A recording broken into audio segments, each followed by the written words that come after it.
in general, political arena, as it works with the market, it kind of takes a different view of what we call political markets. So let's just say, let me pose a question. Is there a political, marketplace? And so when we say a market, something's being exchanged. And so we have politicians that are trying to get elected, right? And then we have people who want different people in office. So what's being exchanged between politicians and households? What do you think is the exchange going on? Maybe votes. Votes coming from the people. So they're making an exchange of a vote. But what's the politician giving them? Information? Like information? Information? Yes, but what type of information more specifically? Let me let you build on that. I agree with you. Information. So they're a politician. They're looking to get in office. They want to get elected. So what type of information are they providing these potential voters? You can give an example if you want, or no, I want you to stick on it. I think you're good with it. You can do it. So you're a politician and you're wanting to get in office. What sort of information are you dishing up to try to get elected? Just What things would help you as a person? like tax information. Okay, tax information. So maybe it's something like one politician might be saying, I'm going to raise taxes so that I can create a new program for the poor. Another politician is saying, I'm going to lower taxes so that I can increase economic activity and that'll help everybody get jobs. Something along those lines, right? So tax information about how are they going to conduct policy if they were elected in office, right? And so it's kind of policy proposals. So now the marketplace is a little bit weird here. So we have our households. Remember, this is our families and all the normal people here and not so normal people, right? So this is our households, and then we've got our businesses. So maybe doing just a little bit of pollution, not enough to harm the environment, but a little bit of exhaust runoff. So this is your business, and this is the households that we've been talking about. And over here we have the government. So maybe there's three big pillars that maybe look like a jail because I'm not a very good artist, but I was trying to do the white columns there. So this is the government. And so over in the government, the type of people we have households and businesses over here, and over here we have politicians and bureaucrats. Difference means? So I'm going to define them in a little bit, but it's the employees. So I'll write it on the board though. So these are elected officials, these are employees of the government. Okay, so but the politicians are the ones I wanted to focus on. That what is the exchange going on? Well, these guys are giving votes, so these guys are exchanging policy proposals. So policy proposals, and these guys will give them votes. So instead of money in that respect for government, we've got an exchange going on of policy proposals and votes. We have public goods that are coming over from these guys. So public goods, the current existing level of weapons of mass destruction, national defense, other things. So we have new proposals, we have existing proposals. So we got votes coming this way, but what else do we have besides votes? What happens during campaigns in terms of money? What do we call those for political campaigns? Do these guys actually hand more than just votes? Do they sometimes hand money over? What do we call that? I see your head bobbing. You got a word for it? It's okay if you don't. Subsidies, no, because the subsidies would be more of the, usually the government. It could be a private person subsidizing an activity of helping somebody come to this country. You could kind of use the word subsidy. Lobbying? But it's just what? Lobbying? Lobbying?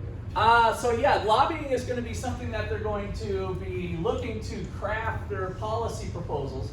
When they lobby, do they also sometimes give money in addition to lobbying? Yes.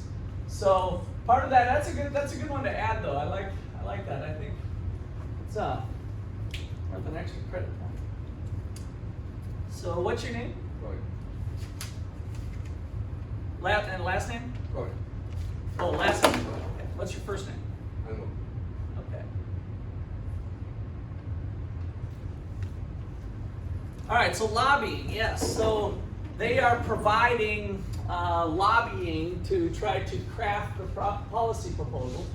So we got some lobbying going on. And then some money. So campaign contributions, donations to the political campaign. So we usually call them campaign contributions. So it's all kind of wrapped into one. We've got some money, some lobbying, some votes.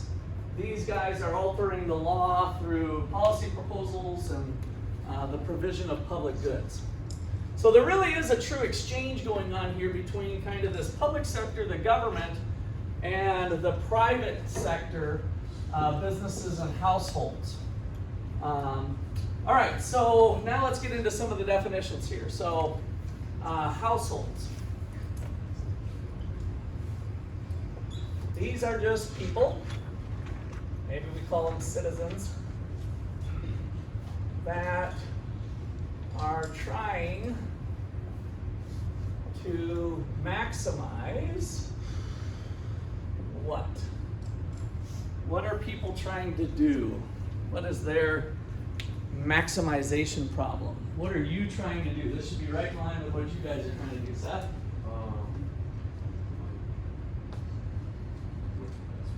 Yeah, what's best for them? Make themselves happy, right? So our next chapter that we're going to get into, chapter 20, which is next week's material, but we'll probably start it today, maybe today, but today or tomorrow, is to maximize happiness or utility. So the pursuit of happiness, right, is part of our claim here. Life, liberty, and the pursuit of happiness. So they're trying to just make themselves as happy as possible, however they measure that. And businesses are firms, which are groups of people too, firms that try to maximize what? What are they trying to maximize? Businesses. Yeah, Tip? Profit. Profit. So we've got profit as their motive here. All right, and then on the other side, the suppliers, if you will, the producers of public goods, we have these two groups here, politicians. These are elected officials.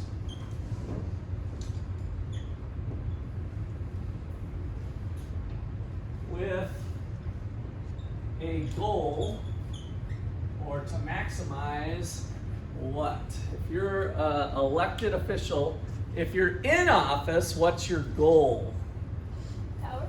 Power, okay, I could live with that. To keep that office. To keep the office, yeah. So the power, garner more power, and at least to keep the office. So the goal of, which would allow them to have, continue to have a little bit of power. So the goal of staying in office.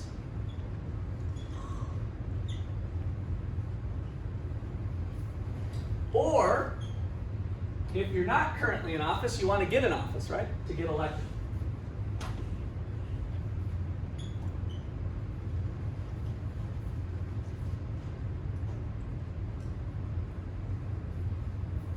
All right, and then finally we've got these bureaucrats.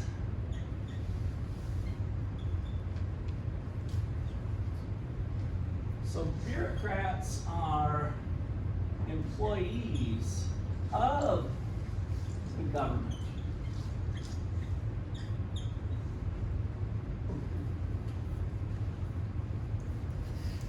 Now, this could include, we usually don't include, I guess, somebody like the janitor who's a government employee, but we wouldn't put them in the bureaucrat categories. So the primary thing we're focusing on with bureaucrats is they're the ones that have to kind of take the policy of the politician, which might be kind of general, and actually do the nitty-gritty of kind of creating it and making it law.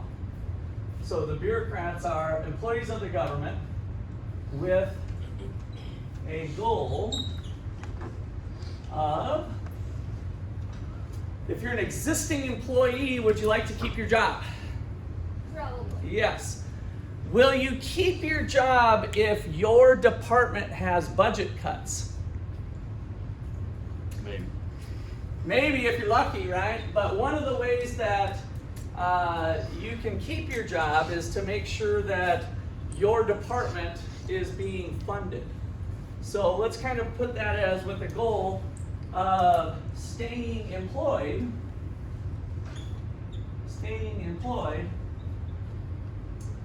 by maximizing your budget allocated to your job. To some degrees, people, may not worry about that as much as others but they need to have that funding. So one of the things that they would do is just to, maintain relevance. Hey, we're really busy with crafting this new law, and we need to hire another person, right? And we're, whatever. So we need more money to do my job effectively. I need more funding, right? We need new computers. We're so out of date with our current system.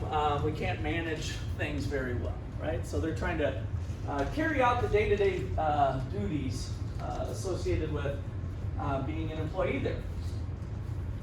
Okay, so that kind of sets the stage here then for the political marketplace.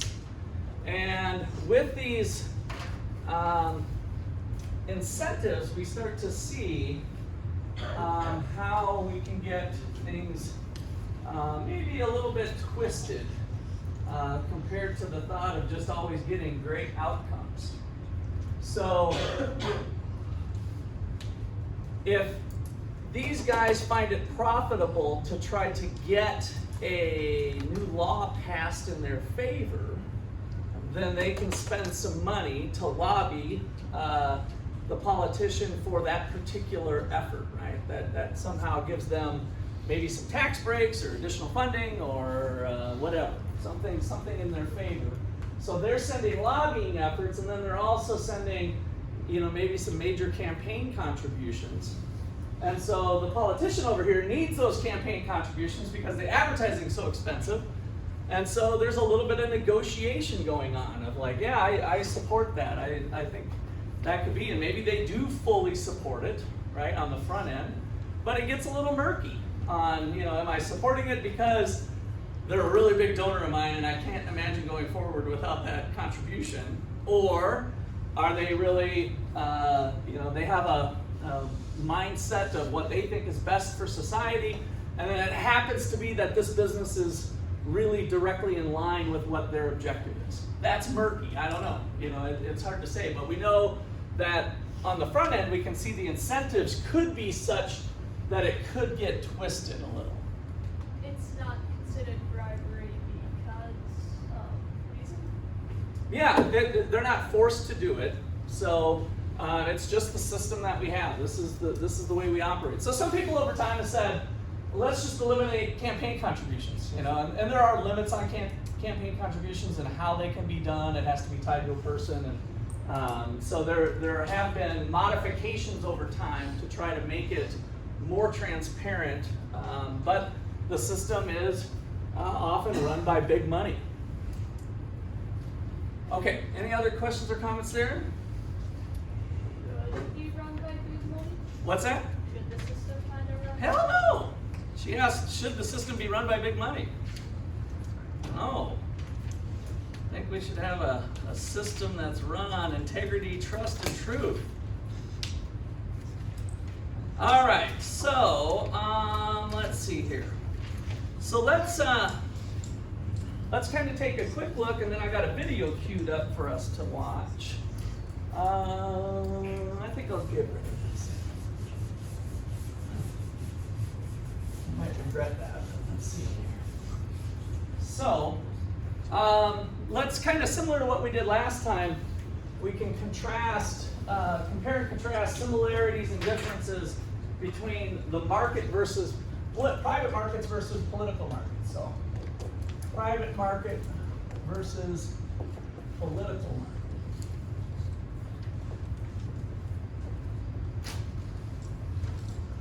So what do they have in common?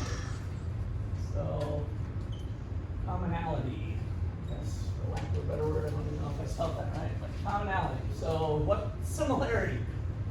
So what do they have in common? One, there is some element of competition. So people are trying to get elected, you know, it's two people that the people have a vote on. So there's definitely an element of competition.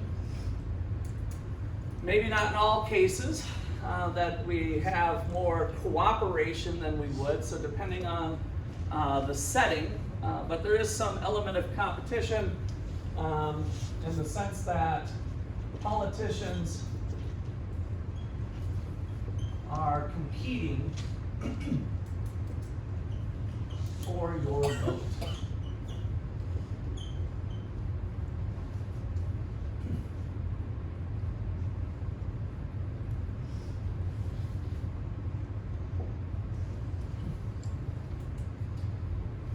Number two that they share with the market is scarcity. Scarcity. What's meant by scarcity? Scarcity. So that was kind of chapter one, basically. Daniel? Just that there's a limited amount of resources. Good. Limited amount of resources, right? A limited amount of stuff to go around.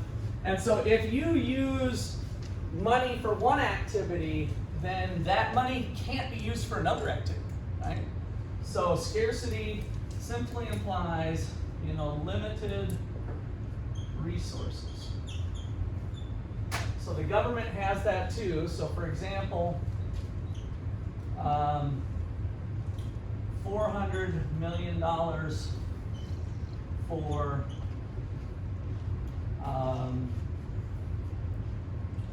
let's say new weapons can't be used for food stamps. Kind of a dramatic example, but it's true. If there's an amount of money that's being spent in one area, it can't be spent in another area.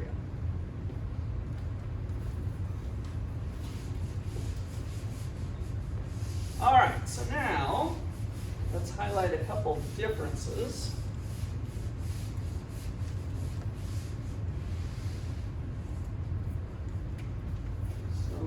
Differences.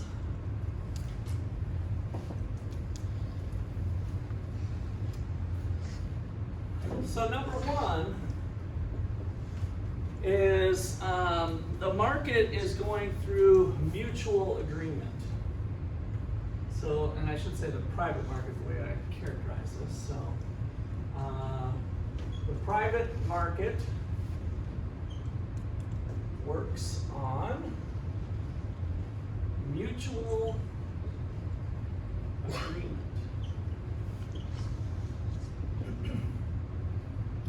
Right? We got two parties to the transaction.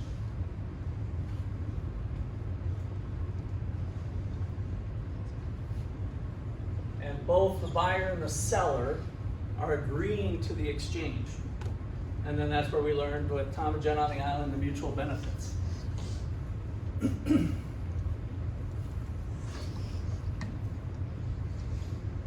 So government markets, I'll put that as a bullet, this is number one. Government markets, political markets, work on majority rule. And there's a few exceptions to that, but in general, we got the, the idea of democracy.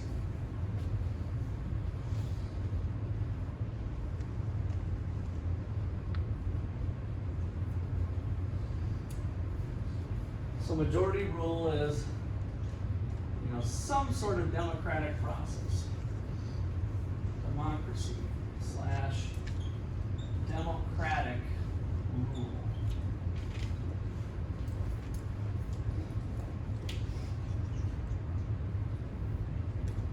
Sorry, what's the last word in two parties in? In a transaction. Okay. In a transaction. So buyer and seller.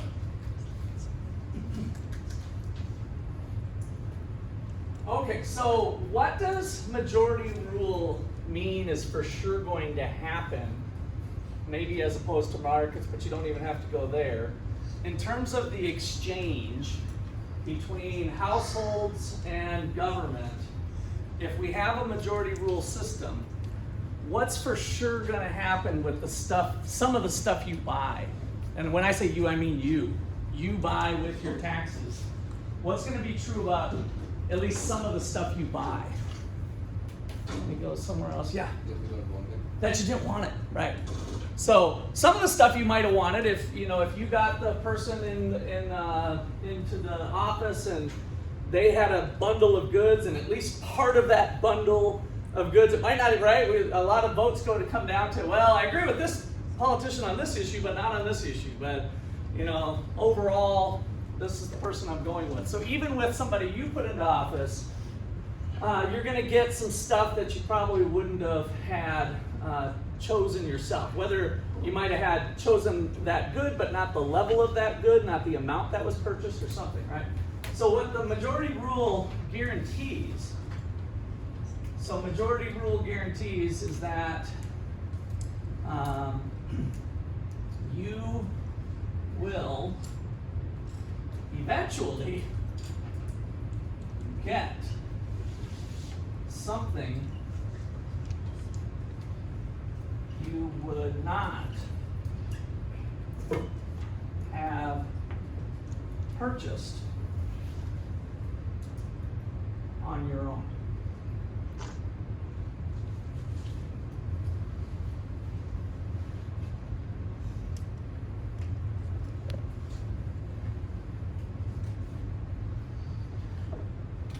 And in the market system, that doesn't happen.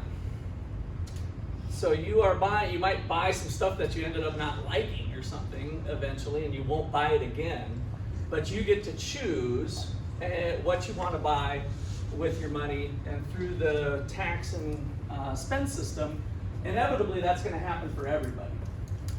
Okay, any questions or comments there? All right, the last one then is,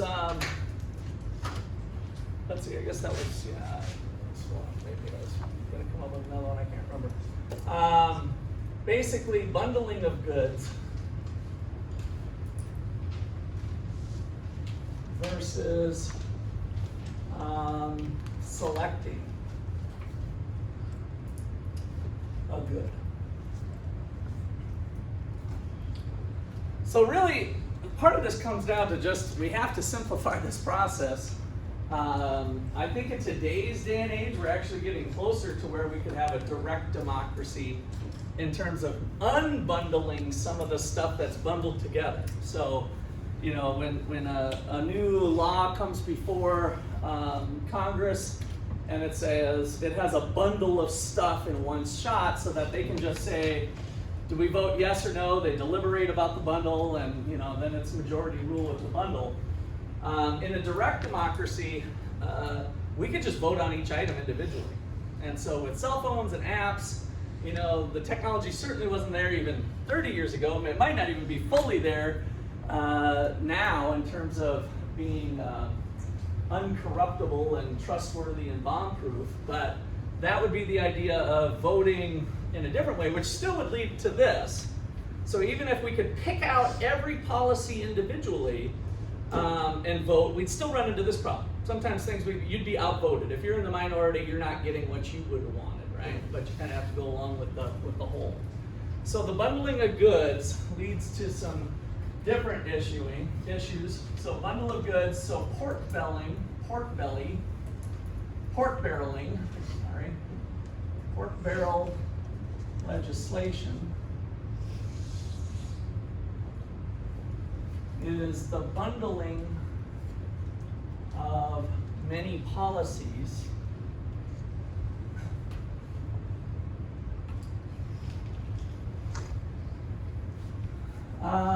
for ease of the process, I would say is probably number one thing. As we'll go through, it also makes it easier to get people to vote for you. And so one of the reasons the politicians might like to keep the bundling alive is that then they can say, hey, we really need the state of Kansas to join this effort, and if you vote yes for this big bundle, I'll add on your little sweetheart deal that makes it good for Kansas, right? And so we'll add that to the package. And so then the package kind of grows to try to garner votes. And so that process is called like log rolling too, where they're exchanging things. So log rolling is basically politicians trading votes. Politicians trading votes.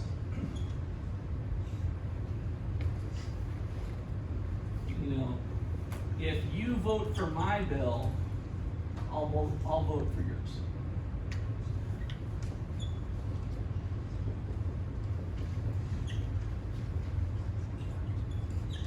And then this kind of can be, tangled together between the pork barrel bundling and the log rolling.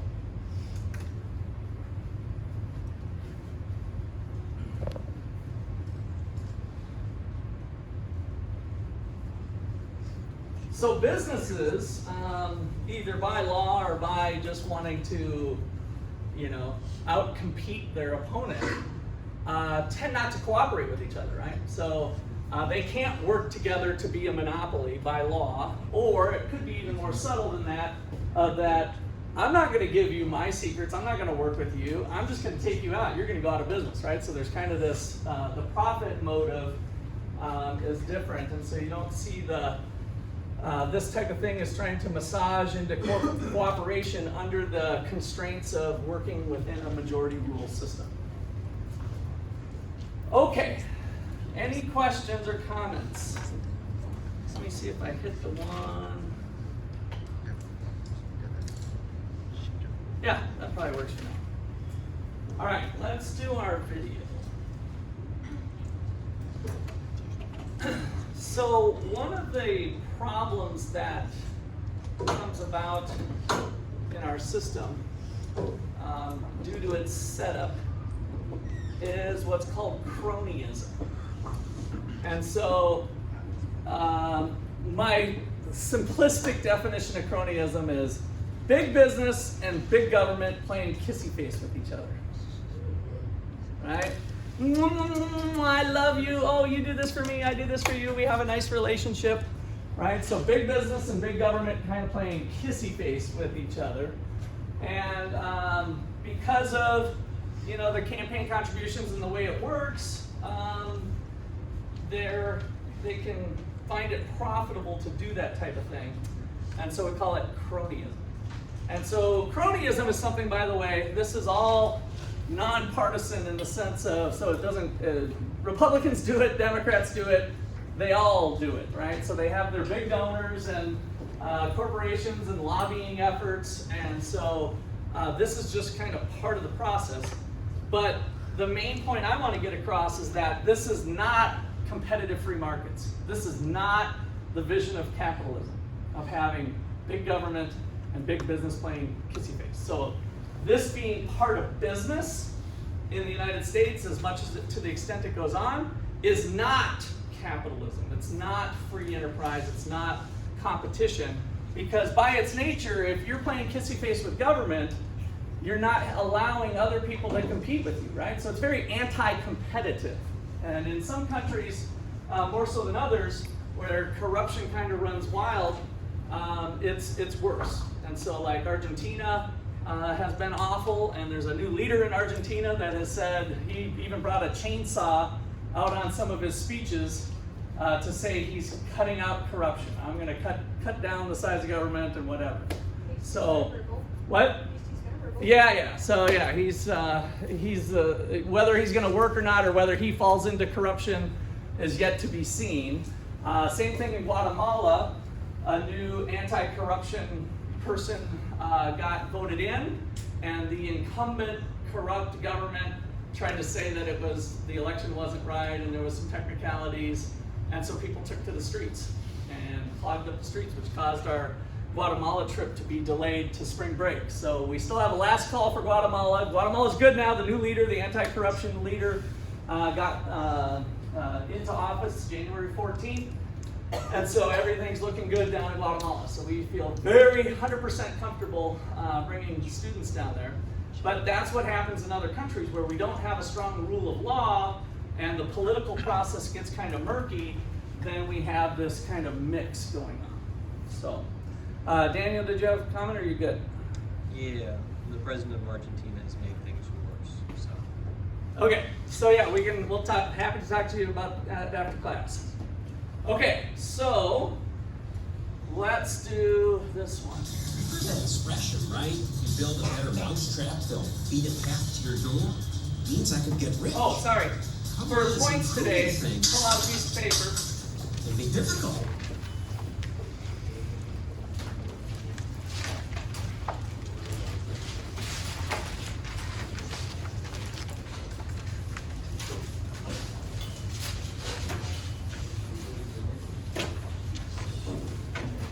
All right, so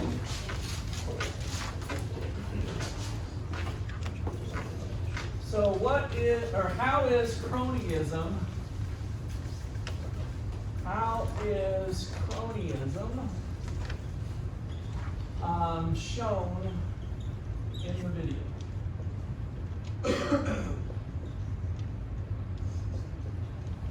So that's all you're kind of looking for here. So we got 7-minute video.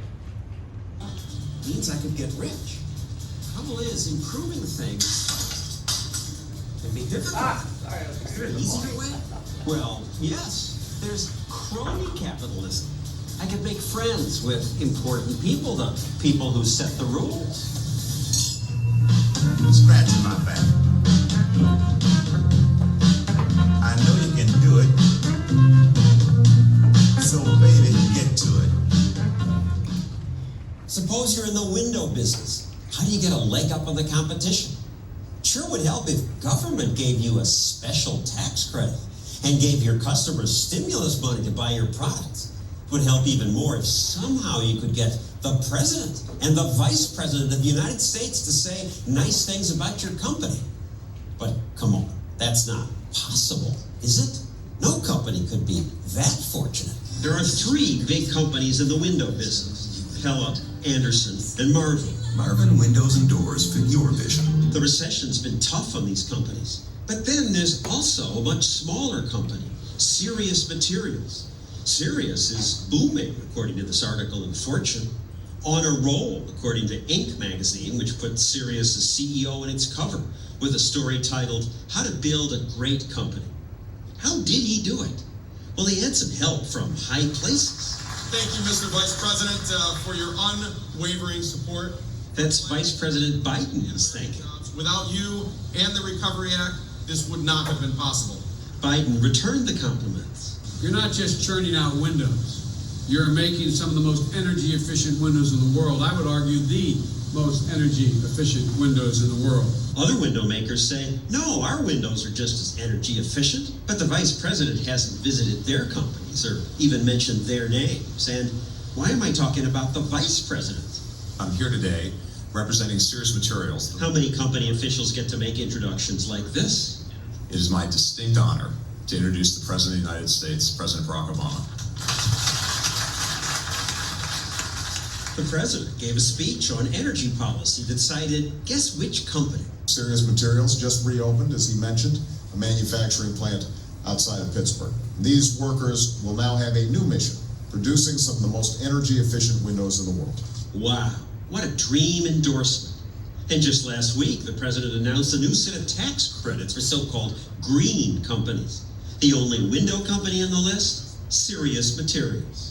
This is a story of how a new economy, predicated on innovation and efficiency, is not only helping us today, but is inspiring a better tomorrow.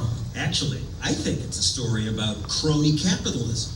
It's almost as if the government and Sirius Materials are partners. The company VP of Policy testified in Congress. Thank you for the opportunity to appear here today and share Sirius Materials' experience in creating green jobs. And here he is in this picture with so-called energy leaders at the U.S. Department of Energy. And who's the woman in the middle? Kathy Zoy, who oversees the government's weatherization program. She has big plans for your tax money, as she explained at a conference. Where literally SWAT teams go into neighborhoods and they retrofit every single house and every single business on Main Street. Oh, and I left out a little fact. Kathy Zoy is the wife of the Vice President of Policy of Sirius Windows. So of all the window companies in America, maybe it's a coincidence that the one that gets presidential and vice presidential attention and a special tax credit is one where company executives give thousands of dollars to the Obama campaign, and where the policy director spends nights at home with the energy department's weatherization boss. It could be coincidence, and there's apparently nothing illegal about this. In Kathy Zoy's ethics agreement, she did disclose her marriage and says she would recuse herself from any matter that had a predictable effect on her financial interests. But it sure looks funny to me. And it's odd that even the liberal media has so much interest in this one company. Vice President Biden says the stimulus bill's funding for making buildings more energy efficient is expected to drive up demand for the kinds of windows made by Sirius Materials, which has caused the company to ramp up its production. That's how it works. Economic stimulus. Ta-da! Tim Carney has written 2 books on crony capitalism, including one aptly called The Big Ripoff, How Big Business and Big Government Steal Your Money. Dennis Calabrese was chief of staff for a former majority leader of the House, and in that job he says he saw the ills of crony capitalism firsthand. So what ills are you referring to? Well, John, the American public, I guess, thinks that Congress goes and deliberates serious issues all day and works on major philosophical problems and debate each other. It's the big picture. Right. And really, a typical day in Congress is people from the private sector coming and pleading their cases for help. And it may be help for a specific company, like the window example. It may be help for an industry, an entire industry. It may be help for United States companies versus overseas companies, protectionism. But the business and they always make a good case. You have to be a really principled congressman to be tough enough to say no. Particularly if they're from your district and they're giving you campaign contributions. So your congressman is sucking up to these people. That's one. There's so many varieties that it's hard to narrow it down, but that's a common one. But this window company you named, I'm sure has got a lot of great employees. The problem is, so do their competitors. The competitors have, those jobs are just every bit as important as the jobs in that company. Congress picks winners and losers in the free enterprise system. That's wrong. That's corrupt. People think that's the job of the wise people in government. And they're wrong. And Congress has led them to believe that. Congress wants you to believe that free enterprise will be successful if the government gets involved in it. It'll be more successful. In fact, the record is less successful every time they get involved. And of course, then it's used to criticize capitalism. Well, look, it doesn't work. It's not fair. It's a self-fulfilling prophecy. This is an unholy alliance, and it is being perpetrated, and the losers are the taxpayers and the voters and the stockholders in the companies. And Tim Carney, this is what you wrote about in The Big Ripple. Yes, it's been going on since the beginning of the Republic, unfortunately. I think it's getting worse under the end of the Bush administration, beginning of the Obama administration. As government gets bigger. You see it everywhere. I think healthcare is one of the greatest examples where the president talks as if he's battling the special interests, but he cut a deal early on with the drug companies. This healthcare bill subsidizes drug companies. It keeps the ban on reimportation of drugs from Canada going. It provides mandates that we have to buy health insurance. Again, this is not business going out and trying to convince consumers to buy their products. They're convincing politicians to force people to pay for their products. Come here, baby. Scratching my back. All right. How could we fix something like this? So hands, please, Jesse. My bad. So, got your answers down? Pass them into the middle. Make sure your first name, last name. I need all the papers now. So, bring them in. And I'm going to randomly select a few of your papers to read off. Need all the papers. In 10 seconds. 10, 9, 8, 7, 6, 5, 4, 3, 2, 1. All right, so let's see here. Jesse, give me a number between 7 and 12. 9. 9. 1, 2, 3, 4, 5, 6, 7, 8, 9.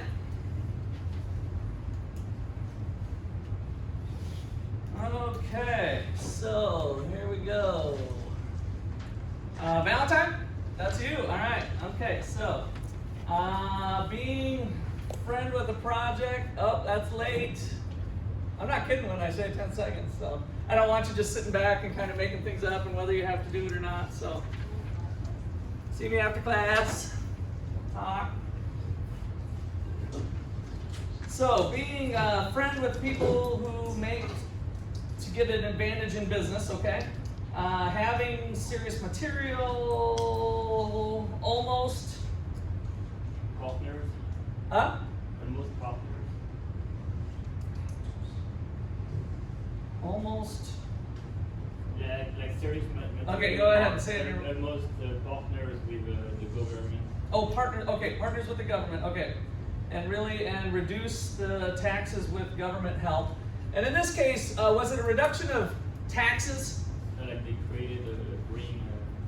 Yeah, so some subsidies of some sort they were getting, and so so with the endorsement and all of that, okay. 1, 2, 3, 4, 5, 6, 7, 8, 9. Nadia, you're the next lucky one. All right. So, serious materials, the president and vice president visited the company. Okay, so just that alone, right, is kind of a nice thing to have done for advertising and getting on media and all of that stuff. So that's good. The government also gave serious materials some benefits like the tax credit. Serious materials gave government campaign contributions, and they help each other benefit from each other. Okay, good. And what was the other thing that was a little, oh, let's just face it, a little slimy or a little questionable about the relationship between the government and the serious materials? Yep. That the vice president of serious materials was the husband of. Yeah, so they lay in bed with each other every night, right? So that just doesn't feel quite right. And as near as I can tell, she's a bureaucrat, by the way, right? So she's one of the hired employees of the government, just so you kind of see that. So that's her regular job, and so in many of those employment positions, whether the office is whoever the new person coming into office, those don't necessarily change. Some of the top positions change, but otherwise those people kind of maintain employment. They might work for the government for 20 years, 30 years, whatever, their whole life, and kind of rotate through. So they're just carrying out different duties of it. Okay, so any last questions or comments on the video? So it gives you a little idea. Daniel? When the video talks about how they were recognized as a green company. As a what? Green company? Yeah, and how that was what gave them the special tax benefit. Now, no other window company was on it. A lack of, first off, what a green company meant was provided. So, first off, even though this is rather slimy, if by the studies they meet the criteria to be a green company, they meet the criteria. They are on the list. Without a definition, I think it is quite, I should be quite critical of the video. It's not providing me definitions for what it is pointing out and what it takes issue with. The only thing I'd say, you're right, we don't have enough information to totally see that, and we might, Anderson and those other guys might have got these same subsidies, right? So, because they said our windows are just as efficient, so I assume the green part had something to do with the efficiency of the window, and they said, hey, our windows are just as efficient. And so, yeah, we don't know whether maybe the other companies got some of these subsidies too, but, you know, the serious materials being mentioned in the presidential visits and stuff gave some extra benefits there. So good point. Anything else? Okay. Let's see, what else am I doing? So let's look. So in the video, they also talked in general, and like I said, this is you know, they happened to, this is from 13 years ago, obviously it was Obama and the presidency, but they mentioned the start of the Bush era, and whether you go to Trump or anybody else, Democrat, Republican, all across the board, they mentioned the growth of government.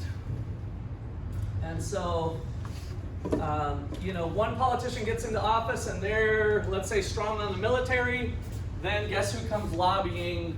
It's the weapons manufacturers, right, and the suppliers there, and then it's kind of going one direction or the other, right, with whatever the policies are. So it's really the fact that we are set up this way to begin with that makes it difficult. But let's look at the evidence to see if has there truly been a growth in government over time. And so there's 1930. Now something interesting happened in 1930. What was that? 1930s. What was it? The Great Depression. The Great Depression. And so, check it out. Prior to that, so what this is showing, the green here is the fraction of U.S. government spending. So government spending as a fraction of the entire economy's income, as we'll come to learn later and there's a little bit in this chapter, so maybe I should explain it.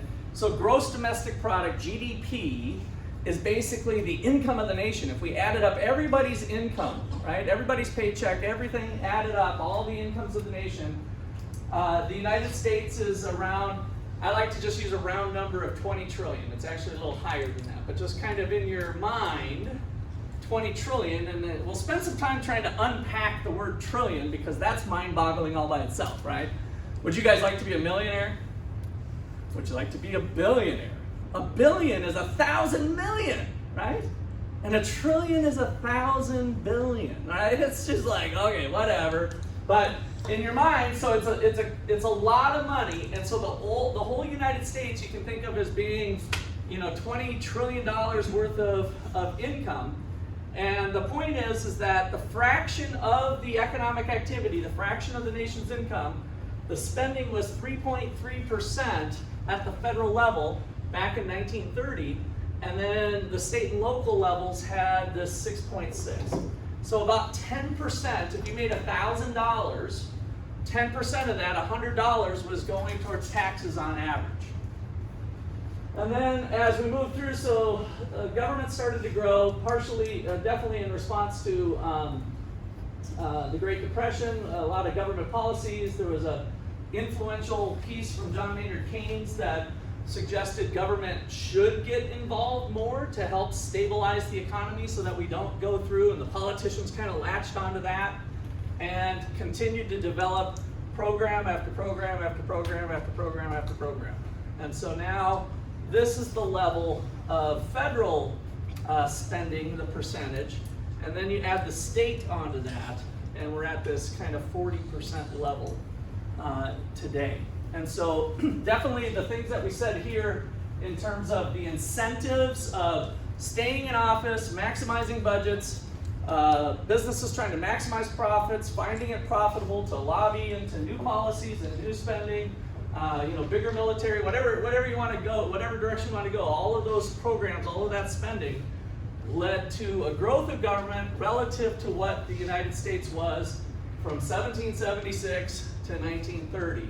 It was fairly stable, even a little bit less than this in terms of the amount of impact the role that the government played in the economy. Okay, any questions or comments there? All right, and then the other big thing here that has changed over time is the transfer payments, which we touched on. So they do talk about that in this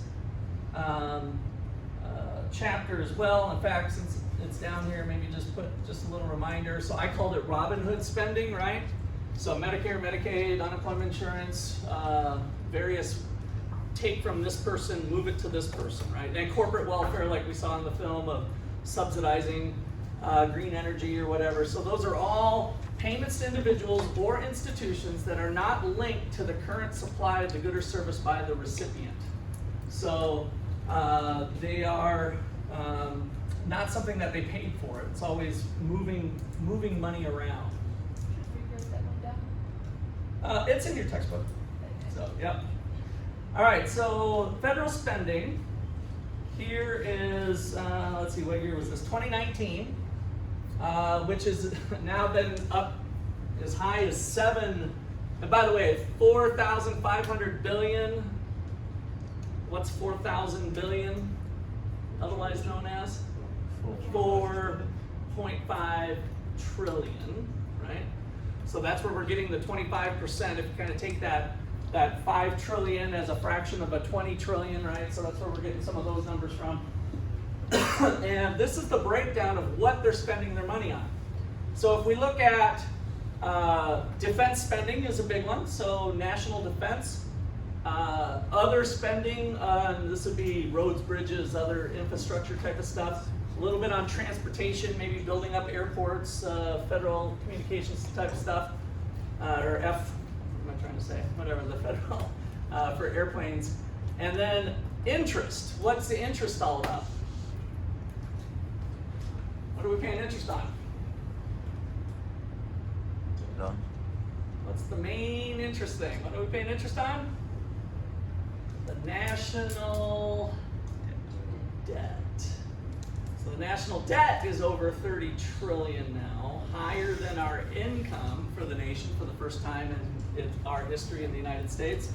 So we have a big debt because we're paying for that big spending, not just through taxes, but through borrowing.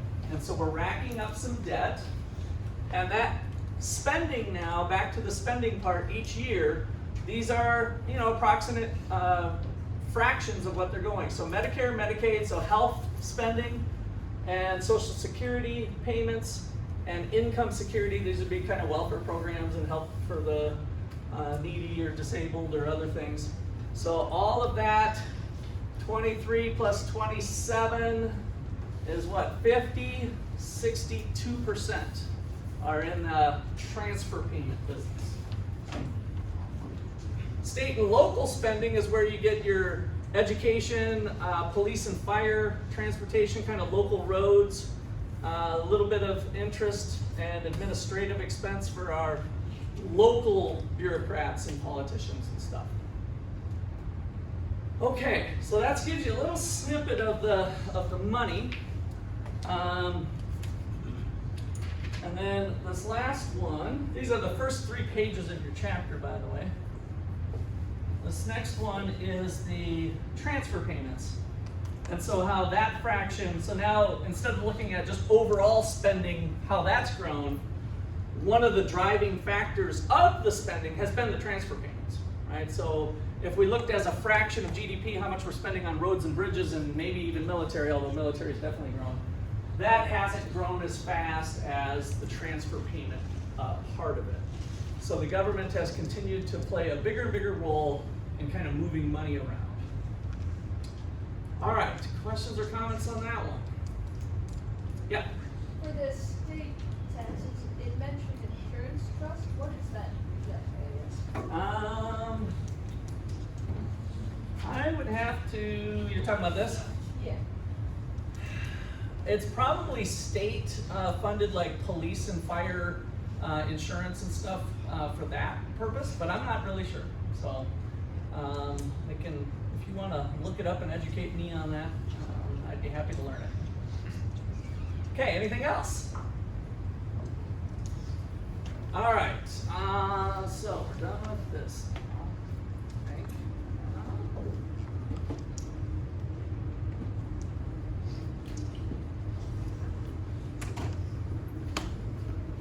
All right, so it's time to do a little experiment, a little vote. I need 8 volunteers. All right, Seth, come on up. Daniel, come on up. Come on up. Got 3 people so far. Jesse, come on up. So I need 8 total. And so what do we got? 4. Who else? Come on, Simon, come on up. Why don't you come on up? Looks like we got. I think that's 8, right? So you got 4. Or wait, we're still short. Why don't you come on up? You're our extra credit guy today. All right, so I want to do a little voting thing where, using the democratic process, it's hard to imagine that we would have somebody be able to, garner control. And sorry, let me part the way here for just a second. I should have probably wrote this up front before I got people up here. But imagine we've got a distribution, let's call it distribution A, of 2, 2, 2, 2, 2, and these are 2 units of some good. 1, 2, 3, 4, 5, 6, 7, 8, 9, actually, because I'm going to play a little role in this game as well. And distribution B is 17, 1, 0, 0, 0, 0, 0, 0, 0. What distribution of goods would you think is more fair? A or B? A, right? So kind of equally distributed. And so could it be that we could use the democratic process to get to B? Is that possible that we could get to B? And so it's kind of a big challenge. And then we're going to have a few more assumptions of the model here. We're going to do a vote. And so it's pretty easy. You're going to vote yes if you get more. Vote no if you lose something. And then you're just going to abstain, which means no vote, if you stay the same. Do you think that's kind of reasonable for a lot of people? That, hey, if my life's not going to change anyway, whether I vote or not, then I'll just kind of stay out of it. Is that fair? I mean, that is an assumption of the model, and we could kind of talk whether that's going to fly in all circumstances or not, but this is an economic model. All right, so I have some very valuable Wortley Institute pens. All right, so this is 10s, and we're going to do 2 for you. And you guys can tell me, do you like these pens? Are these cheap pens or are these decent pens? They're not super valuable, don't get me wrong. We have them for the Institute. Decent little pen? I'm using it, but I can't. All right. Okay. And then I brought an extra just in case I lost one or if I didn't count it right. So I got 2. All right, so here's the deal. I am the elected official.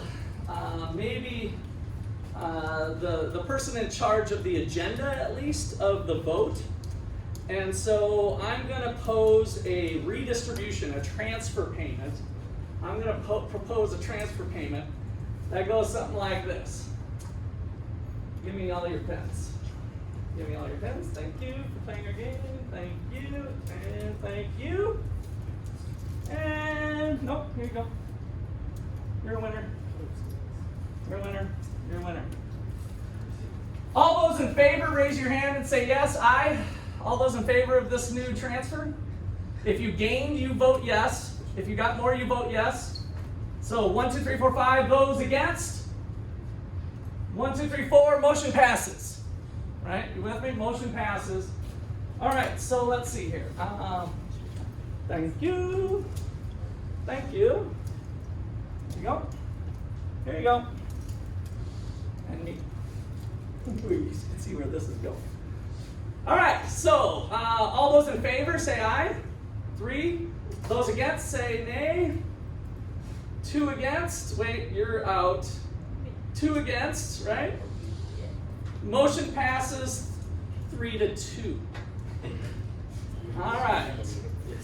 So now, let's see. I got to think about this one now.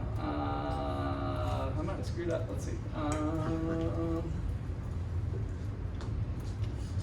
So let's take yours. Yeah, this is right. All those in favor say aye. 2. Those against? 1. Motion passes 2-1. Thank you. Come again. All those in favor say aye. Those against? 1. Motion passes 2-1. We reached B, right? 17 versus 1 using a series of voting. Democracy is not sufficient to get good outcomes. We can't rely just on voting alone. So voting alone doesn't get us to where we want to be. We can create some unequal distributions and unfair distributions through a democratic process. All right, so you guys can take your seats. Thank you for playing as a consolation prize. Here you go. Thanks, sir. Thank you, thank you. All right, there you go. You got it. All right. Yeah. Go. Okay, so with this, our conclusion is that we can't rely on majority rule alone and kind of sit back and say, that's all we need is majority rule or democracy. Sometimes democracy, I think Professor Clark would define it as rule by the many as opposed to rule by the few. So rule by the many in general is how he defined democracy, and generally we look at that through some sort of majority rule process. So let me write this down before I forget, and then I'll come back to you, Tim. So kind of the point of the model. So key to the model. We cannot rely on democracy alone and expect fair, which I always like to put in quotes because everybody's idea of fairness can vary, and expect fair or efficient outcomes with government. So through our vote here, again making this exception, and this is this one here, especially in a small setting. If some of you felt like you were getting screwed and you kind of see where Russ is going with this, maybe you would have voted no too, right? So this is definitely a stronger assumption of the model, at least in this small setting. So that's a fair criticism that maybe some people would, even though they're staying the same, not continue to vote to see the momentum of where it was going, that Russ controls the world here. World domination by Russ through democracy, right? So that's fair of this.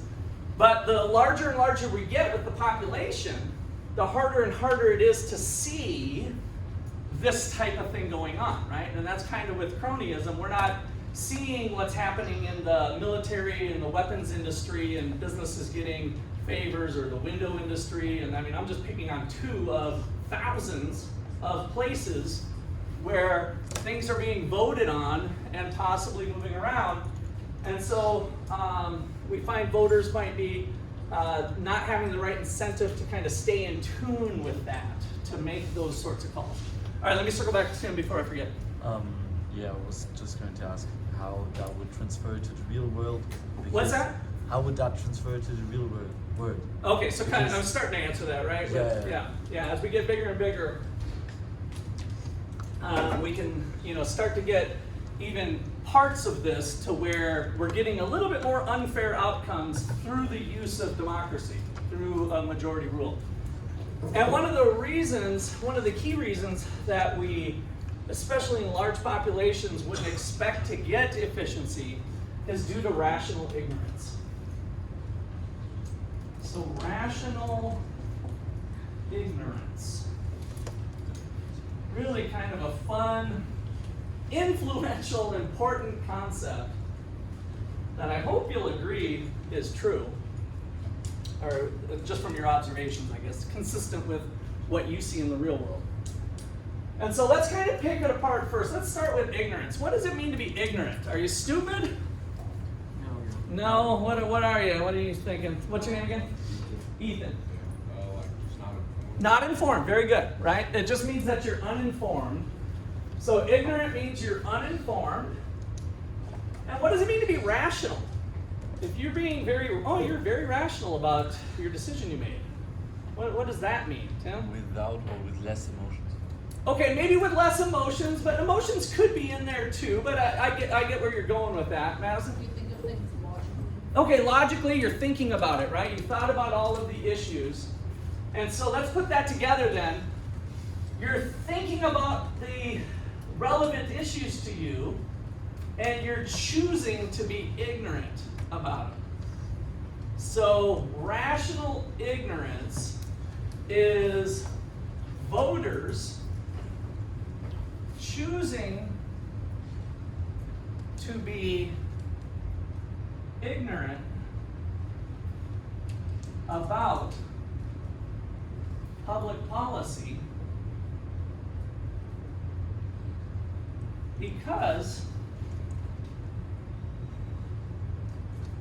the costs of staying informed,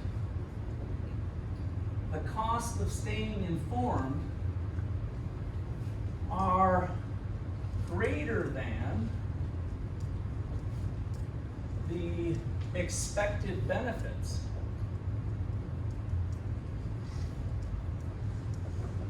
Of being informed.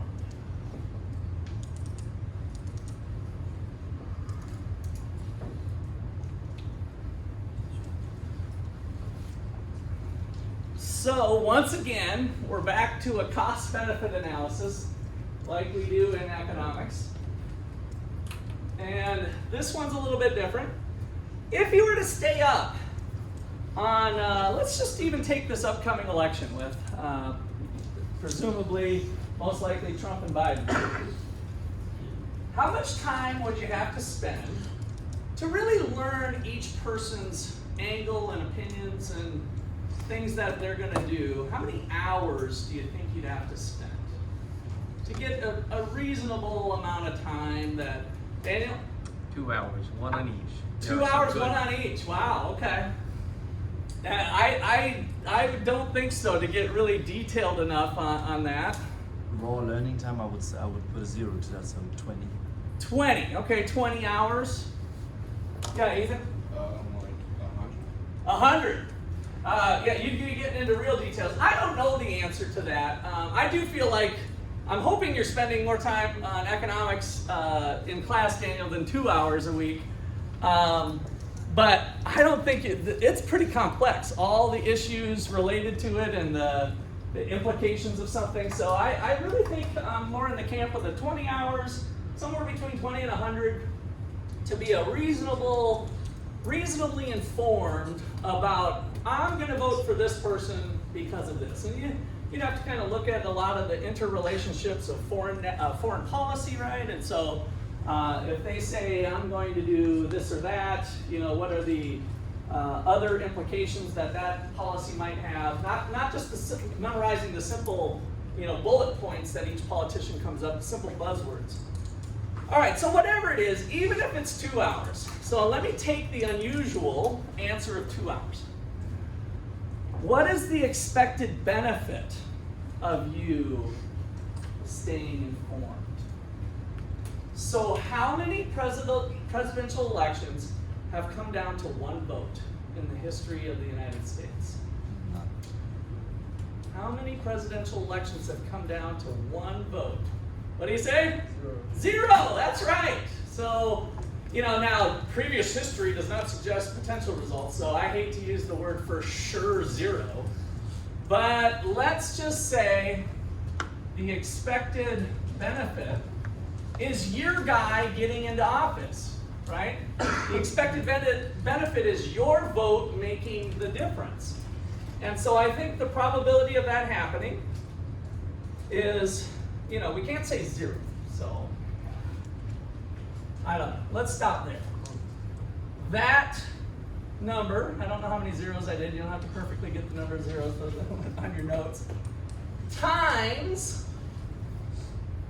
the benefits that you would get from those policies being implemented. So now, if that person gets in, again, that would be part of your research, right, of figuring out how that might benefit. But if it's $1,000, which is probably a long shot, if it's $1,000, does the benefit outweigh the cost? No. Right? We're talking a fraction of a penny still. Probably even if you put $1 million on here, $1 million, it's a fraction of a penny if we really looked at the real probability. And so the key is here that the cost, the expected costs, are greater than the expected benefits. Therefore, don't be informed. If that is the average person in the United States, how comfortable are we that we're going to get the right person in place with the right policies, right? It's a little bit dismal here. And even though MTV says your vote counts, I'm here to tell you your vote doesn't count. We'll end there. It does count in terms of numbers, but in terms of having an impact on at least the national election, it's not looking good for you.